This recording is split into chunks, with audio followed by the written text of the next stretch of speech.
أعوذ بالله من الشيطان الرجيم. بسم الله الرحمن الرحيم. ما يود الذين كفروا من أهل الكتاب ولا المشركين أن ينزل عليكم من خير من ربكم واللہ یختص برحمتہ من یشاء واللہ ذو الفضل العظیم. ترجمہ کنز الایمان. اللہ کے نام سے شروع جو نہایت مہربان رحم والا. وہ جو کافر ہیں کتابی یا مشرک وہ نہیں چاہتے کہ تم پر کوئی بھلائی اترے تمہارے رب کے پاس سے، اور اللہ اپنی رحمت سے خاص کرتا ہے جسے چاہے، اور اللہ بڑے فضل والا ہے. ترجمہ کنز العرفان. اے مسلمانوں، نہ تو اہل کتاب کے کافر چاہتے ہیں اور نہ ہی مشرک کہ تمہارے اوپر تمہارے رب کی طرف سے کوئی بھلائی اتاری جائے، حالانکہ اللہ جسے چاہتا ہے اپنی رحمت کے ساتھ خاص فرما لیتا ہے، اور اللہ بڑے فضل والا ہے. ما یودو، کافر نہیں چاہتے. شان نزول. یہودیوں کی ایک جماعت مسلمانوں کے ساتھ دوستی اور خیر خواہی کا اظہار کرتی تھی. ان کی تکذیب میں یہ آیت نازل ہوئی اور مسلمانوں کو بتایا گیا کہ یہ کفار خیر خواہی کے دعوے میں جھوٹے ہیں. ما ننسخ من آیت او ننسیہا نأتی بخیر منہا او مثلہا الم تعلم ان اللہ علی کل شیء قدیر. ترجمہ کنز الایمان. جب کوئی آیت ہم منسوخ فرمائیں یا بھلا دیں تو اس سے بہتر یا اس جیسی لے آئیں گے. کیا تجھے خبر نہیں کہ اللہ سب کچھ کر سکتا ہے. ترجمہ کنز العرفان. جب ہم کوئی آیت منسوخ کرتے ہیں یا لوگوں کو بھلا دیتے ہیں تو اس سے بہتر یا اس جیسی اور آیت لے آتے ہیں. اے مخاطب، کیا تجھے معلوم نہیں کہ اللہ ہر شے پر قادر ہے.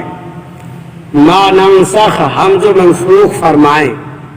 نسخ کا معنی ہے سابقہ حکم کو کسی بعد والی دلیل شرعی سے اٹھا دینا، اور یہ حقیقت میں سابقہ حکم کی مدت کی انتہا کا بیان ہوتا ہے. اس آیت کا شان نزول یہ ہے کہ قرآن کریم میں گزشتہ شریعتوں اور کتابوں کو منسوخ فرمایا تو کفار کو بڑی دہشت ہوئی اور انہوں نے اس پر اعتراضات کیے. اس پر یہ آیت کریمہ نازل ہوئی اور بتایا گیا کہ منسوخ بھی اللہ تعالیٰ کی طرف سے ہے اور ناسخ بھی. دونوں عین حکمت ہیں، اور ناسخ کبھی منسوخ سے زیادہ آسان اور نفع بخش ہوتا ہے. لہذا قدرت الہی پر یقین رکھنے والے کو اس میں تردد کی کوئی گنجائش نہیں.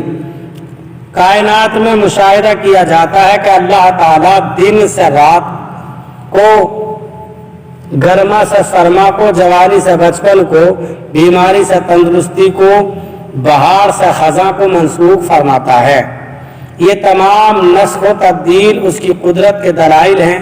تو ایک آیت اور ایک حکم کے منسوخ ہونے میں کیا تعجب.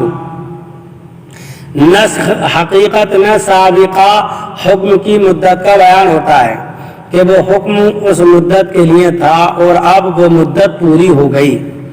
صرف یہ تھا کہ ہمیں وہ مدت معلوم نہ تھی اور ناسخ کے آنے سے معلوم ہو گئی.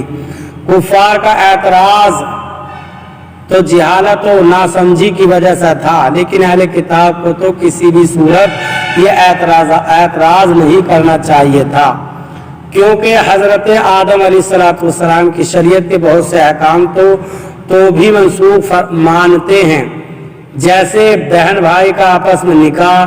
یوں ہی یہودیوں سے پہلے ہفتے کے دن دنیاوی کام حرام نہ تھے، ان پر حرام ہوئے، نیز تورات میں ہے کہ حضرت نوح علیہ السلام کی امت کے لیے تمام جانور حلال تھے، جبکہ حضرت موسیٰ علیہ السلام پر بہت سے حرام کر دیے گئے۔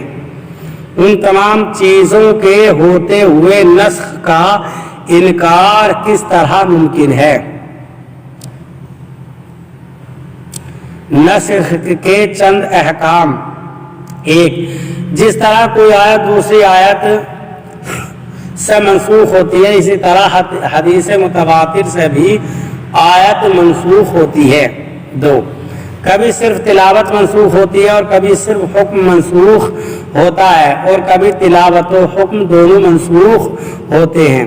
بحقی شریف میں ہے کہ ایک انصاری صحابی رات کو تہجد کے لیے اٹھے اور سورہ فاتحہ کے بعد جو سورت ہمیشہ پڑھا کرتے تھے اس کو پڑھنا چاہا، لیکن وہ بالکل یاد نہ آئی اور سوائے بسم اللہ کے کچھ نہ پڑھ سکے۔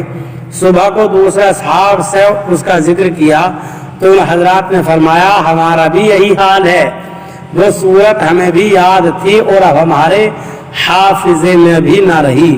سب نے بارگاہ رسالت میں واقعہ عرض کیا تو حضور پرنور صلی اللہ علیہ وسلم نے فرمایا آج رات وہ سورت اٹھا لی گئی، اس کے حکم و تلاوت دونوں منسوخ ہو گئے، جن کاغذوں پر وہ لکھی گئی تھی ان پر نقش تک باقی نہ رہے۔ نعتی بخیر، ہم بہتر لے آئیں گے۔ فرمایا کہ ہم کسی آیت کو منسوخ فرما دیں یا بھلا دیں تو اس کی جگہ زیادہ آسان اور زیادہ ثواب والا کم از کم پہلے والے حکم کے برابر حکم لے آئیں گے۔ پہلے سے زیادہ سہولت والے کی مثال ہے جیسے پہلے 10 گنا تک کے لشکر سے جہاد کا حکم تھا، پھر صرف 2 گنا تک کے لشکر سے جہاد ڈٹے رہنے کا حکم نازل ہوا۔ زیادہ ثواب کی مثال ہے جیسے پہلے ایک قول کے مطابق روزے کی طاقت رکھنے والے کو بھی فدیہ دینے کی اجازت تھی، لیکن بعد میں اس پر روزے کا حکم ہی متعین کر دیا جو فدیے سے زیادہ ثواب والا حکم ہے۔ سہولت میں برابر کے حکم کی مثال ہے جیسے بیت المقدس سے پھیر کر خانہ کعبہ کو قبلہ بنا دیا گیا، حالانکہ دونوں کی طرف منہ کر کے نماز پڑھنے میں برابر درجے کی سہولت ہے۔ اللہ تعالی ہمیں قرآن کریم پر صحیح معنی میں عمل کرنے کی توفیق عطا فرمائے۔ برادران اسلام، آپ تمام ہی حضرات سے گزارش کی جاتی ہے کہ خود بھی قرآن کریم کی تلاوت، ترجمہ اور تفسیر سماعت کیجیے اور اپنے عزیز و اقارب اور رشتہ داروں کو بھی شیئر کیجیے تاکہ آپ اس کے ذریعے صدقہ جاریہ کے مستحق ہو جائیں۔